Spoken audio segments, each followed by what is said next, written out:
Il est le premier élu européen et occidental à se rendre à Madagascar depuis le départ d'André Rajouel. Bruno Fuchs est notre invité. Bonsoir. Bonsoir. Soyez le bienvenu sur TV5. Vous êtes député français, président de la Commission des Affaires étrangères de l'Assemblée nationale. Alors samedi, alors que vous étiez sur place avant-hier, 2 étrangers suspectés de vouloir renverser Mikael Randrianirine, le nouvel homme fort du pays, ont été arrêtés. Annonce faite par le nouveau patron des services de renseignement.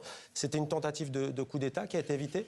Oui, en tout cas, pas le coup d'État qui avait démarré, mais simplement une organisation qui se structurait pour peut-être essayer de déstabiliser la refondation. Et c'est le risque dans ce genre de situation, notamment à Madagascar, où la population est extrêmement pauvre, et un très petit nombre de personnes ont capté l'intégralité des richesses depuis près de 50 ans.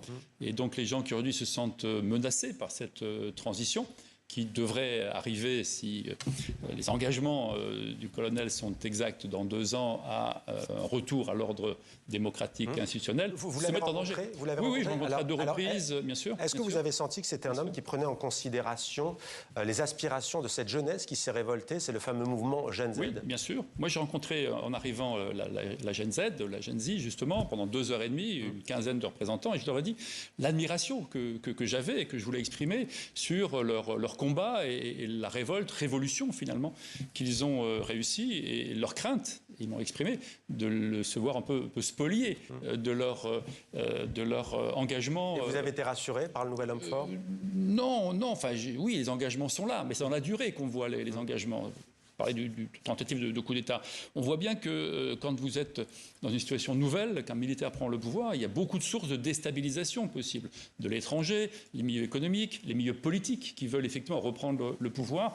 Et donc notre engagement de la communauté internationale et de la France, puisque moi je suis un Français, et député, je ne suis pas membre du gouvernement, c'est d'essayer d'évaluer la sincérité avec laquelle on imagine qu'il va conduire sa refondation. Et moi, j'ai la conviction qu'il va tout faire pour arriver, au bout de 24 mois, à restituer le pouvoir. Et donc, c'est la raison pour laquelle il faut l'accompagner. Si on ne le fait pas, eh bien, d'autres vont le faire, d'autres vont essayer de déstabiliser.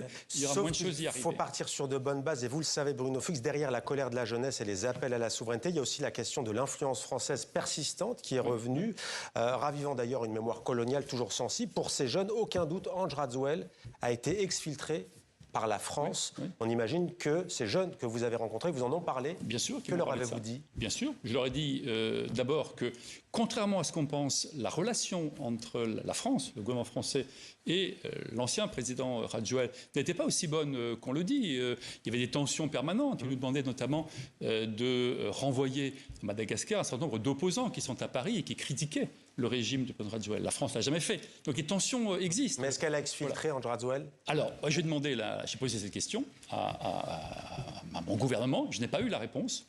Donc ce que je pense, moi, c'est que ce que j'ai expliqué, c'est que l'exfiltration elle-même est plutôt bénéfique pour la stabilité de la transition de la refondation, parce que s'il était resté, il y aurait certainement eu un bain de sang, certainement eu une complexité, en tout cas, complexification de la transition. Donc ça simplifie, ça permet de se réorganiser. La question que vous me posez, je n'ai pas la réponse, je la pose à mon gouvernement. J'ai besoin de savoir effectivement si la France l'a exfiltré. Je pense que c'était bien de le faire, celui qui l'a fait. Et je pense que la France doit clarifier sa position parce qu'elle met, je vous rappelle, avec 35 à 40 000 Français qui sont à Madagascar, elle les met en précarité en tout cas. C'est ce que les Français que j'ai rencontrés m'ont dit sur place. Alors il nous reste 30 secondes, vous allez rendre compte, on imagine, au gouvernement français de votre visite ? Bien sûr. Moi je pense que il y a EDF notamment qui a des projets, mais qui a des difficultés sur place. N'a pas mis en œuvre 75% des projets que la France lui a proposés. Vous voyez bien qu'on n'a pas de bonnes relations. Donc il faut que la France clarifie ses positions. Il faut qu'il y ait une stratégie claire de la France avec ses relations avec les pays francophones ou d'ex-colonies. Sinon, si vous ne clarifiez pas les choses, si vous n'êtes pas transparent, c'est d'autres qui parlent pour vous. Merci. Et vous en subissez les conséquences. Merci beaucoup.